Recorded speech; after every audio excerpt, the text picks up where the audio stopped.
l'info écho avec Capital. L'info pratique Capital, votre situation familiale ou professionnelle a évolué cette année. Depuis l'entrée en vigueur du prélèvement à la source de l'impôt sur le revenu, vous avez la possibilité de moduler votre taux de prélèvement pour qu'il intègre ce changement. Mais attention, vous n'avez plus que quelques heures pour effectuer cette opération.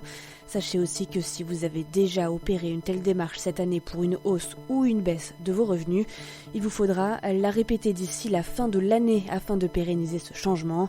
Cela permettra au fisc de prendre ce taux en compte dès janvier 2020, une démarche détaillée sur capital.fr. Le coup de gueule est poussé par les opposants à la réforme des retraites et sera-t-il entendu par le gouvernement ? Si l'exécutif maintient qu'il faut créer un régime universel de retraite, il pourrait concéder quelques assouplissements sur son projet. Le gouvernement pourrait revenir sur sa décision concernant la première génération impactée par la réforme.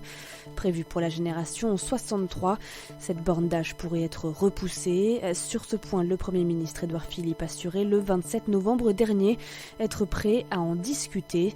Un premier pas avant peut-être un aménagement du dispositif.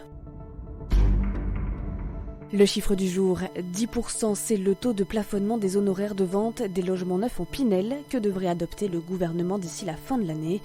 Discuté depuis plusieurs mois, ce projet doit entrer en application dès janvier 2020. Cette mesure vise à lutter contre les abus de facturation et limiter l'inflation des prix des logements neufs de défiscalisation. Au final, ce plafonnement devrait être donc fixé à 10% du prix de revient du logement. Ce dernier comprend le prix d'achat, les frais de notaire et les différentes commissions.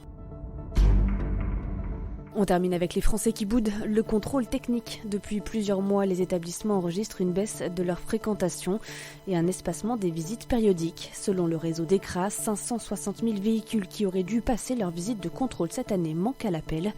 Un chiffre en forte augmentation puisque fin octobre, le nombre de retardataires n'était que de 430 000, du jamais vu, selon les spécialistes qui réclament un fichier national des automobilistes devant se présenter prochainement dans leur centre. Toutes les infos sur capital.fr. C'était l'info écho avec Capital.